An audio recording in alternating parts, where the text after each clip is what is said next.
Hello, and welcome to Leadership as a Philosophy, Chapter 6, The Philosophy. So, why philosophy? Well, here's the reason that you need to have a philosophy when it comes to leadership. I've read, and you can go and read the same sort of stuff I did, where there's all these guides to writing a philosophy and make it personal and make it all these sort of things. I was one of those people as well. I've written down a leadership philosophy. But this is why it's important.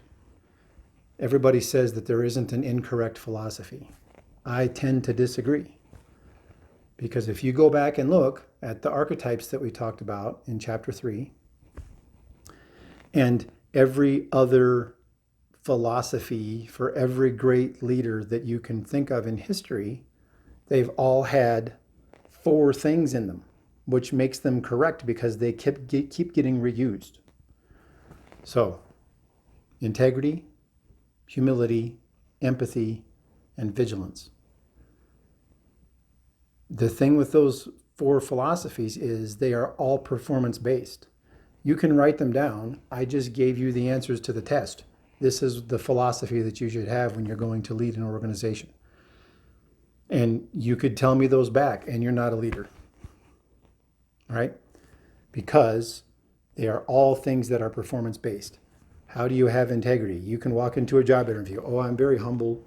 I have impeccable integrity, and I'm very empathetic. I'm a servant leader, and I have vigilance. I pay attention. Great. Prove it, right? Give me stories. Tell me how you would do it. Because integrity you have to do, and integrity you have to maintain all of the time. You go out and say that here's my policy, here's what I'm trying to do, and then you immediately violate it, you don't have any integrity. Humility. You have a job as the leader, but it is not any more important than the job of the person doing the actual work, the employee that's meeting with the customers or handling the packages or doing the shipping or making the food. And also, you don't have all the answers. Empathy. You have to be able to put yourself in somebody else's shoes. You have to be able to figure out when the best time to pressure or not to pressure. It's all these different variables. And then vigilance is you have to pay attention to yourself. You have to pay attention to the team, the environment, the organization, the bosses above and below. You got to pay attention to all that stuff. But yourself too. Just because you are a leader, you are not anointed. You are not some miracle human that is exempt from all that sort of stuff. And so what I'm going to do is go through and show. It's a couple of slides, I apologize. But I'm going to go through and show examples of how, or the tenets of the leadership philosophy. What is interesting as well, when I was doing my research, is the dictionary definition and the philosophical definition of integrity, humility, empathy, and vigilance are different. The ones that make the most sense for leadership are in the philosophical domain. And so that's part of the issue that I see is that a lot of people are told, hey, sit down and write down your leadership philosophy. But that's to me the wrong answer. Here is the philosophical approach of amazing leaders in history. And they were all successful. And it's all performance-based. They had to show all that. So this is the philosophy that works because it's been used again and again and again. So you might have an original way to say it, but they all have to come down to those things. Anyway, I hope that is a good intro. And then next we're going to rip through some slides real quick. Last part. Well, no, last part. The reason I say leadership is a philosophy, not a checklist, is that a philosophy can be finite, right? In other words, here's the 4 tenets of the philosophy, and they can be applied to everything. So no matter what in the planet happens to your organization or to you, you're going to handle the solution or your approach with those 4 things. If you make a checklist for a situation, that checklist is only good for that one situation or set of situations. But you can't make a checklist for every eventuality that's going to happen. And so you'll make yourself crazy. And then what's the other thing? Is you have to, if you've got yourself with a checklist mentality for stuff, As soon as you're confronted with something that's not in that set of parameters, then your brain messes up. Whereas if you say, hey, look, no matter what, here's what we're going to do, here's the way we're going to approach it, you get a completely different result. And so just wanted to mention that as well. Anyway, thank you so much for your time. Next will be the slideshow, and I apologize. It's some slides, but hopefully we can go through them quickly. Thanks.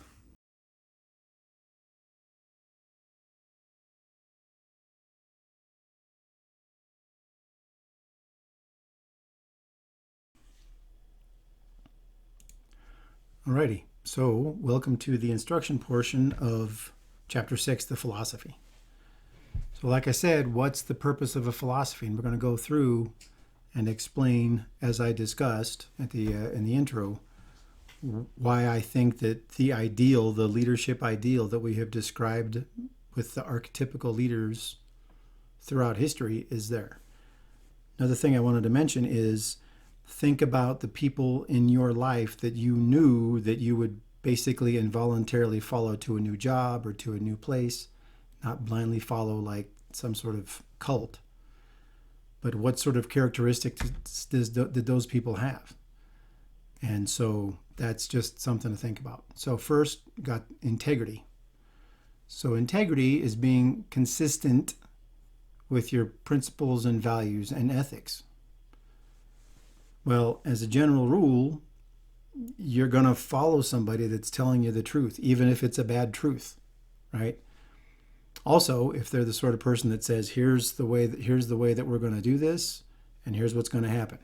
You know, in my organization, this is the bottom line. If this doesn't happen, then there's going to be a problem. Well, two things. One, you better make sure that it's reasonable. And two, you got to make sure that there's a problem if it happens. Because the last thing you want is for people to think that you're just talking. That's why I said it, once again, it's behavior-based. So there's hypocrisy. I am never going to promote family members or people that are close friends of mine. And then the first thing you do is promote somebody that's your drinking buddy. Right? So now you're a hypocrite. Or you say, it's very important to me that you work your entire shift and then you as the leader leave early on every shift. Well, you're a hypocrite. And then everybody just thinks you're lying. Integrity. Also, if you have values that don't necessarily make or that are in conflict, I want to make sure that everybody here gets the same opportunity, but I only am going to care about a fill-in-the-blank category, person, whatever. And so the thing that I like about this is that integrity, meaning whole or complete. So anytime you talk about any sort of a structure, it has integrity. If the foundation is correct, then it's got integrity. If the skeleton is correct, if everything's done correctly, then it's got integrity. But it's every single aspect of the organization, if it's consistent, is going to be whole and complete.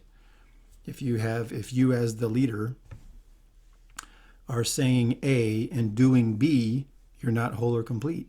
If your subordinate leaders are doing B when you're saying A, you're not whole or complete. And how do you catch that? Well, that's vigilance. We'll talk about that more later. So what I'm talking about with integrity is it's not, at every time you have to fault, like a great example. Here's a policy about I'm only going to allow this thing to happen one time. Well, and then an exception comes up and you got to do it the second time. Well, if you have any integrity, everybody knows this, you're going to go sit down with that person and say, I'm making an exception. I understand what I said. Here's the reasons that I'm making this exception, and this is going to be the only exception. It may happen again, but it's very rare. Well, that's wholeness. But not everything is 100%. Everybody understands that. But if you say, I don't want anybody wearing black socks ever or you're fired, and then somebody comes in and the dog ate all of their socks, they couldn't make it to the store and they're wearing black socks, are you really going to fire the person for that? Right? So I think you're being stupid if you make a rule like that. Humility. So I could talk about humility for hours and hours and hours. Humility is not being somebody else's servant. Humility is not walking around and acting like you're a lesser human. As a leader, you have a job, and it's a very important job. And it also might have the biggest impact on the organization. And so what you have to have is humility when you're making decisions. In other words, you got to make sure that you have sound judgment and you're doing the right thing. You also have to realize that at the end of the day, the only reason you have a job as a leader is because you have a whole bunch of people doing all the work. If the organization is set up pretty well, you really don't have anything to do except for go around and check stuff. You are not that important. But when time comes for you to make the decision that is expected of you, you better make it. Integrity, right? Goes back to integrity. So humility, I love the quality of being humble. So the reason I like this too is because humility looks more like servitude. And I know that servant leadership is this big thing. Well, you serve your people by being strong in your expectations and what's expected of you. You also have to realize that you don't know everything. You might think you're so smart, but you're just not. How many times in history with organizations, with countries, has the people in charge gotten so much hubris and so much megalomania that they make some catastrophic decision? Well, it's because they weren't thinking about it. Right? Humility is also realizing that you have control over a whole bunch of people's lives as the leader. You can make a decision that could mess up their entire livelihood. So you better do it right. So have some humility. If you're not sure it's going to be a good decision, or you're doing it for your own self-interest. So I like this. It's being unselved. And it's also not having a whole bunch of pride, or also walking around saying that you're useless. Now, my last job, I used to say that I was the least useful person in the whole building. Everybody would argue that that was the reason that things were so good, was because I created that environment. Sure, I said, here's what I'd like to do, and everybody ended up doing it. But that's not me. I was one person out of the whole team. And so, yeah, you've got to make sure that you're paying attention to the things that you do and the team and the environment, as I said before, and have some humility. You're just not that special. The job that you have is important, and it's going to have an impact, but you're not some amazing thing. So yeah, low self-preoccupation. You know, at the end of the day, don't take advantage. If there's some great reward that's coming down for some work the team did, who should get the recognition?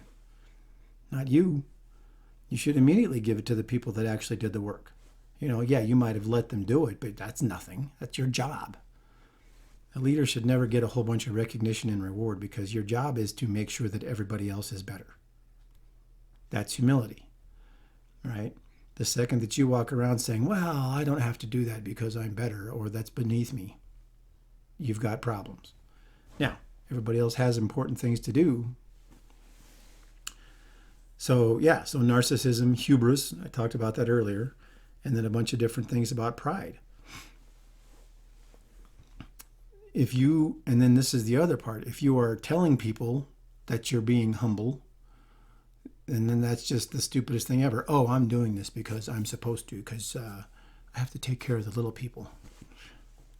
Idiot, right? It's not the way you do it. You just have to have that humility. You have to say everybody else's job is just as important as mine. That's the best way I can say to look at it.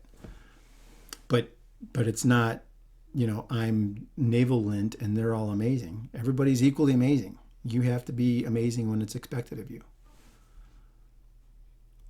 Empathy. Empathy is different than sympathy, right? Empathy is putting yourself in somebody else's shoes. Not just feeling what they feel, but how they feel about the decisions that you're making or what's happening with the organization, right? And then the other thing is, what sort of, how much empathy is too much empathy or too little, right? And then empathy's got different types of things: cognitive, emotional, and somatic. So effective empathy is being able to look at somebody else, at being able to feel what they're feeling.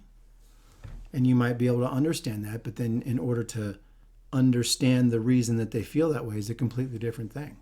Oh, I can tell that you're I can tell that you're frustrated with this job. Or I can tell that you're frustrated. That's a better example. But then you have no idea why. Or you say, hey, look, I understand that this process is frustrating and I've tried to simplify it as best I can and we're kind of stuck with it. Or you go, man, I'm the idiot that came up with this process. I need to go down and figure out how to fix it because everybody's miserable doing it. Right? That's the sort of empathy that we're talking about. And then effective empathy is emotional, so that's being able to respond correctly to somebody else's thing. And everybody understands that sort of empathy. Some catastrophe happens in somebody's life, you feel bad about it. But, an example I like to use, somebody comes in one day and you can just see in their eyes, they come up to you and say, I'm having a rough day, I need to go home. And you look at them and go, yep, get out of here. Or you look at them and go, you know what? I think that you're sort of creating your own chaos, so I really think it's good for your brain if you stay today. How do you know when that is? Well, we're going to get to that. And then being able to understand somebody's mental state, which is sort of what we talked about. So this is one that gets people in a lot of, or this one that makes it complicated because it's sort of a mystery. How do you know what somebody else is thinking or what's going through their head? You're not the expert, but you got to try your best, right? But empathy is different than sympathy. And then what level of empathy you're going to have, that varies too. So vigilance. Out of all the ones, right, this is the one that I think is missing a lot of times. But you go back and look at Marduk. He had eyes all around his head. Go look at Osiris and Ra. Osiris and Horus, and it's the eye at the top of the temple. In the Tao Te Ching talks about, making sure that you are looking at everything or paying attention to stuff. Well, that's what the vigilance is. You have to look at yourself. You have to pay attention to the team. You have to pay attention to the individuals in the team and the environment and the other parts of the organization. And so this one is something that's missing a lot because people think, oh, I just said go do that and then I walk away and it's going to get done. You got to go back and check. So sustained concentration and the ability to maintain concentrated attention over prolonged periods of time. You got to pay attention to everything. You can't pay attention to everything because then you go crazy. But you have to have empathy with the organization and the team and the people to know what things you have to check on at what time. Sometimes if everything's going swimmingly, you better walk around and look. You come in and there's no crisis going on. Well, that's a problem because usually there's something going wrong. So this one is what I love. During this time, you're attempting to detect the appearance or lack of a particular target stimulus. So you come up with a new system. All right, we're going to do A, B, C, and we're supposed to get D. And then you walk away. Well, let's say that the team does it. They do A, B, and C, and they end up getting Q. I've used this example before. Well, do you want Q or do you really want D? Well, if you have vigilance, you're going to say, hey, look, where did we mess up? We must have messed something up because we're not getting the result we want. So lack of a stimulus or the appearance of a stimulus. But you don't know when it's going to happen, right? You're also keeping an eye out for different chaos and what's going on, what could be possibly happening, what's going on with the marketplace, what's going on with the environment. You don't know, but you got to watch. And depending on what's going on, depends on how much attention you're going to pay. So you're watching for the signal stimulus. So this could even happen too, like I just mentioned with the process. All right, we're going to do this operation, and here's what's going to happen, and here's the system that we're going to follow, and here's the people we're going to use, and here's what we expect to see. And then you're walking around going, and you've never done it before, and then you're walking around going, well, what's that? Well, what does this mean? Here's this random piece of data. What's this for? Or, oh my goodness, these are the things that we expected to see if things weren't going to go right, so we better start paying real close attention or we're going to get haywire. Talked about this with the hierarchies. You've got to go watch for the stimulus that it may occur at unknown time. You're watching competence hierarchies, and all of a sudden somebody just decides that they're burnt out, they've had enough, and all of a sudden productivity crashes. You're not prepared for that. You don't expect that somebody's going to fall apart. You got to watch that stuff. And then you have to watch yourself to make sure that you're not doing too much, right? Am I checking things too often? Am I checking too little? When was the last time I checked? I had a rule that I tried. Well, it wasn't a rule. I just would have this feeling. It seems like things are kind of going pretty good, and I haven't been over here for a day or two. Let me go over there and see what's happening. Go walking over and find out that some catastrophe is brewing. You don't know what made you think that. Empathy made you think that. You had the feeling. How do you describe the feeling? I don't know. I can't tell you. So, so once again, this is just another reinforcement of the thing. Looking for rare events or weak signals. I'm expecting this, not seeing it. Or I was expecting this and I'm getting only a little bit of it. Well, what are we doing right or wrong? What's happening? Or you get, some crazy event, but you've got to watch. That's what you're supposed to do as a leader. You have to watch. You got to make sure that your competence hierarchies don't get corrupt. Make sure the environment doesn't interfere. Make sure that your people are being taken care of, and make sure that everything's going well with them. Make sure that you're not becoming lazy or ineffective or not paying attention enough. Right? It's tiring. If you're going to do leadership right, all of these are behavior based. You're not gonna be great at them for a prolonged, many years period of time. But you have to do it, otherwise things fall apart. How many times have you seen things go wrong? I forgot to go check. Or I checked and I knew. I had a feeling. Empathy, right? Or, the great one. We're going to be fine. That can never happen to us. Well, that's hubris. And that'll get you. That's a lack of humility, right? So imagine that this is an organization. How are you going to make a checklist to govern that? I look at these as hierarchies starting at the individual level. These are all of their emotional states and desires and needs and wants. This is the goal that they have. And here's how things go in their journey. They're not a straight line. There's ups and downs. What happens if somebody's got this great goal and they get down to here and all of a sudden something goes way out of whack? Well, that person's suddenly unsuitable, right? So that's an individual. This is also what happens with teams. I really wish I knew who did this. It's a fractal image from the 2000s, and I've seen it a bunch of times. And when I first saw it, when I was going through this process, it just stuck in my head. This is why you can't make a checklist for an organization if you're a leader. Because how the heck do you control that? So now you've got, imagine this is a bunch of teams, right? So here's hierarchies, here's complex things, here's all this stuff. This is how complicated people are. And then you take all those people and put them in a team. This is how complicated the team is. And then you put the teams together, and then you've got the people, and you got the teams, and you got the organization. So there's all this potential for chaos. How the heck are you going to make a checklist to govern that? You can't, right? So that's the reason that I say you have to have a philosophy, but the philosophy is an approach. No matter what happens, I'm going to have integrity. I'm going to be humble, because clearly this is not something, if you say, I can control that, you can't control that. You can influence the people that are controlling that, but you can't control that. And then I'm going to have some empathy, because, hey, something could go completely crazy, and I got to feel where things are. Hey, look, everything seems like it's kind of calm. Let me go down here and find out what's going on. And so these are all of the hierarchies inside of people, and they're spinning and they're spiraling and they're crazy. And then you take those and put them in a team, and then the teams are spiraling and crazy, and here's your goal up here. And then you get the organization, and this is all what's going on, this whole thing. And a leader is trying to attenuate this all the time. You're always trying to tune it up. Make sure that these chaos is smaller, everything's getting more tight, everything's getting better. And you may never get here, but you're trying. You may only get from here to here. Remember, we talked about that in the very beginning during the problem.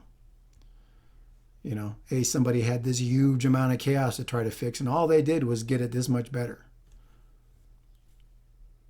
So now that you see this, this is the other thing. How are you going to make a checklist to go through this? This is the environment.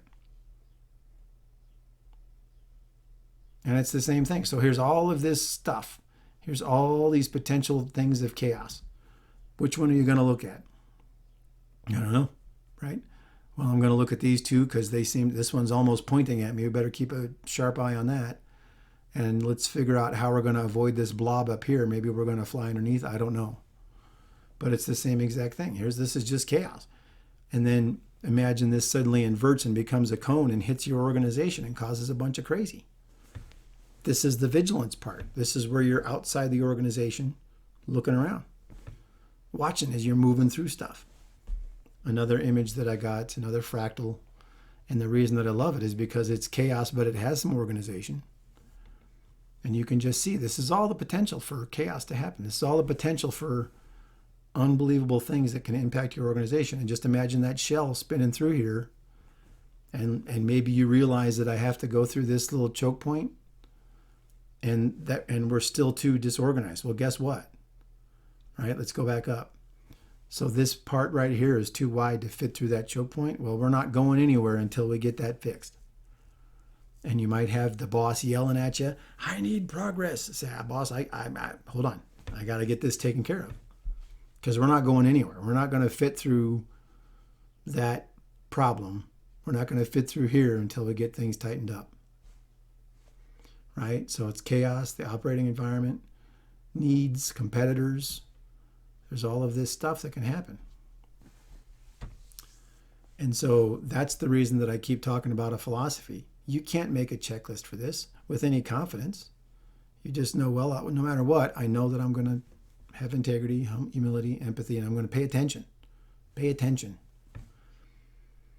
Getting ready to go to the solution chapter, but as we talked about before, look at what happens with organizations. Don't listen to all the teachings. Look at what's going on with your organization. Pay attention to it. And suddenly you'll start to see all these problems. And then some of these problems can be things that you've created inside yourself. Anyway, I babble. So the next thing will be solution, and the solution is going to be in two parts. I appreciate your time as always, and thanks so much.